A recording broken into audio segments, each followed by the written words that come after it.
We'll get our audio.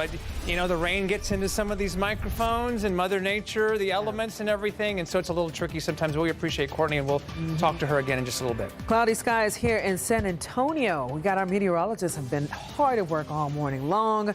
Okay, Sarah, you making sense of everything.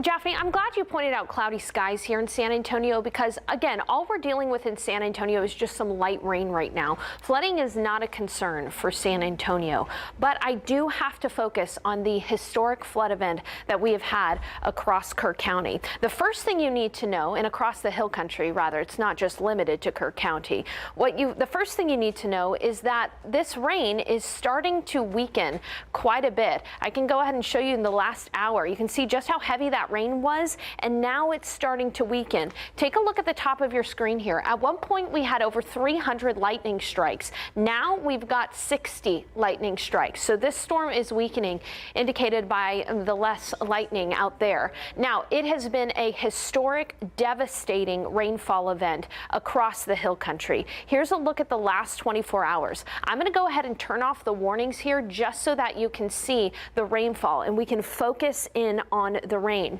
Not only do we have a massive bullseye in parts of Kirk County and northern Bandera County, but also in Kendall County, where we are continuing to see some flooding nearer to Comfort as well. Let's go ahead and zoom in on this rainfall here. This is near Hunt, and this is 39 right there. That is a road that rides right up to the Guadalupe River, where we have seen in some cases 10 to 12 inches of rain. That is a foot of rain right along the river there, and then all of that water has flowed into Guadalupe River all the way down toward Canyon Lake. This is a lot of rain. I can actually show you what it was like earlier this morning. We're going to look at past radar. Again, right now on the radar, things are starting to wind down a little bit, but take a look at the past radar here. As we look at radar since midnight this morning, since midnight, notice right here from 1 to 4 o'clock in the morning, it was just raining constantly over this area right along the river here. 39. Here's 39. Remember, that is the river. That's a road that rides right up to the river, and it's just raining consistently over that river. That is why we are dealing with the flooding we are dealing with now along the Guadalupe River. Here's a look at the Guadalupe flood warnings. Just to center you here, here's Kerrville, here's Center Point. This is Kendall County from Comfort to Spring Branch in Comal County, and here is Canyon Lake. We know that the waters from Kerrville to Center Point are starting to recede. That is good news. We want the Guadalupe River to continue to recede, but all of that water has to flow downriver. So from Comfort to Spring Branch, we're seeing the waters rise. And in fact, by later tonight, the waters of Spring Branch are expected to rise at Guadalupe River at Spring Branch by 30 feet. So right now, the water at Spring Branch is at about a foot. It's expected to rise to 34 feet by this afternoon. Anybody along the riverbanks from Comfort to Spring Branch, if you're not in high elevation, you need to move to high ground and wait for this water to recede. Again, it's going to take some time. But what about the Guadalupe River toward Canyon Lake? Well, the Canyon Lake Guadalupe River will continue to rise as well. And how about from Canyon Lake to New Braunfels? Remember, this is why we have reservoirs like Canyon Lake to dam up the river to prevent massive flooding farther downstream. And as that water fills Canyon Lake from the Guadalupe River, remember, Canyon Lake is only 40% full. That's a long way to go before you have to release a ton of water into the Guadalupe toward New Braunfels. We'll keep you posted, but it's 4th of July weekend. If you have plans to tube or to spend time along the Guadalupe all the way through New Braunfels and even down towards Seguin, check in with authorities before you do so, please, because of the flooding. So that is the Guadalupe River. We're also seeing flooding along the Medina River in southern and parts of Bandera County all the way up to northern Medina County. This is a lesser portion of the river that is flooding. But from Bandera to Medina Lake, we're expecting the river to rise to 17 feet. Here's the thing. Medina Lake, 2% full. Okay, it's got a long way to go. So a lot of water can flow into Medina Lake before we see any issues downstream.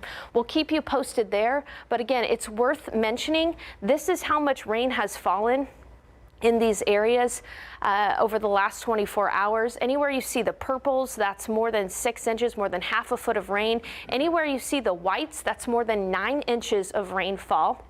You'll notice that we do also have a bullseye north of Sisterdale.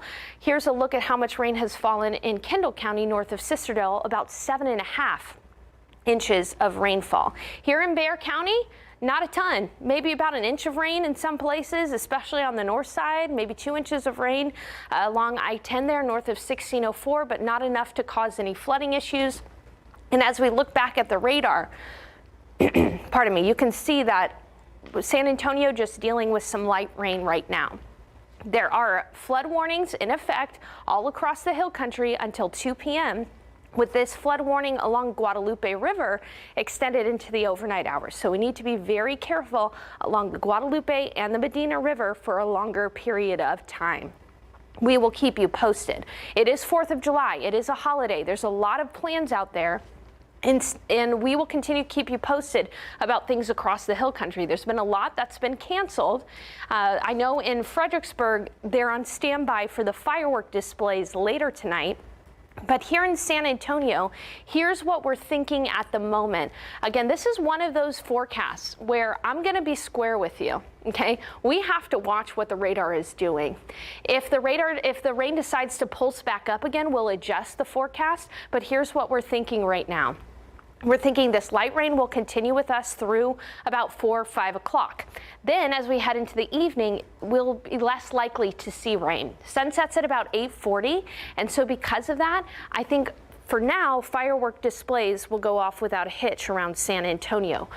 And then as we look toward the forecast tomorrow and over the next several days, we still have a chance for some showers and storms tomorrow.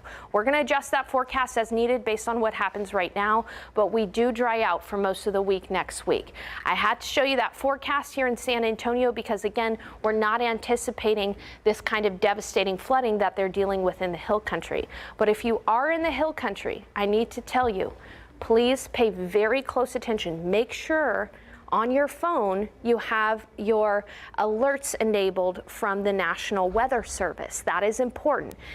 Of course, we're going to keep you updated on the KSAT Weather Authority app too. But if you have any plans to camp or things like that in the coming days for the rest of 4th of July, please make sure you have your emergency alerts activated.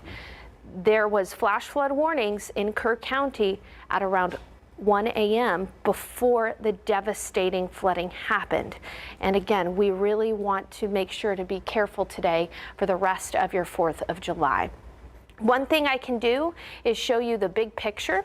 The reason why we are seeing this deluge of rain is because we've got a low pressure system overhead that is just soaking up some Pacific moisture. The atmosphere is filled with water to the brim, and that low has nowhere to go, and that is why we are dealing with the heavy rainfall.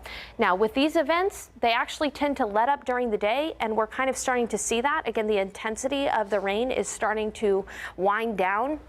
But it is important to know that here in San Antonio, we're going to be dealing with light rain for the rest of the day. Please, please, please send in your pictures to KSAT Connect, your videos to KSAT Connect. You are our eyes on the ground at this time when people's lives are at stake. So thank you, everybody who has sent in those pictures. As we take a look at your weekend forecast for the rest of your 4th, again, know that there could be a few showers and storms tomorrow. We'll dry out on Sunday, high temperatures back to 93, and guess what? You're going to feel every degree of that 93 because the grounds are completely soaked. So that's a look at what's happening right now in the forecast. We're going to continue to keep you posted. Where are we headed to next, folks in the back? Let me know where we're going to go next. Let's go back to Japhanie and to Ernie. All right, thanks so much, Sarah. Again, we have crews on the scene as we speak, out and about right now. I think we have our very own Daniela Ibarra, right? Yeah, Daniela is joining us live right now. So Daniela, give us an idea, where exactly are you and what are you seeing right now? Yeah, so we're just north of Ingram, which is a town that's north of Kerrville, about 20 miles or so. I want to give you a look at the scene that we're at right now. So this is Highway 39 and Ingram Loop West, for those of you who are familiar with this area. So you see the flashing lights right there. Those are police officers that are actually blocking people from heading north up Highway 39. I spoke with a police officer about 15 minutes ago who told me that the cars that are coming back south down Highway 39, those are cars, they're actually evacuating people who live up on Highway 39. The police officer told me that there is a lot of water up there. There's a school just up the road, and he said that the water is up to the school. Just a couple of minutes ago, we heard a helicopter, and we actually saw a helicopter fly by. We got here about 25 minutes ago, and when we pulled up, we saw that helicopter just flying above this area right here. And just to give you perspective as to where we are, like I said, we're at Highway 39, Ingram Loop West, and just south of here is where the Guadalupe River is. We haven't seen the river for ourselves, but I can tell you that we were just at a gas station about 20 minutes ago. When I was in there, I was speaking with a woman who said that she is in one of those homes who had to be evacuated. She said she got evacuated at 6:30 this morning. She told me she didn't know if she'd have a house to go back to. She said her work is also affected. She doesn't know if she has a place to go back to work. So like I said, we just got here about 25 minutes ago. We are working to talk with more people, but this is what's going on right here just north of Ingram. All right, thanks so much, Daniela. We also got our Courtney Freeman in Kerrville this noon. Yeah, we touched base with her at the top of the show. I want to get back to her to give us an update. I know you're a little higher up, Courtney, but how are things where you are right now? Yeah, guys, thanks for bearing with those audio issues in the beginning. But yeah, we're here in Kerrville downtown. We're on the third story of a parking garage so that we have a better vantage point. You can see the river right there behind us, very full, moving very quickly. On our way up here, we did run into a couple people that we were able to speak with. We stopped at a gas station, and I spoke with a woman who was in there, and she said that she's from Ingram.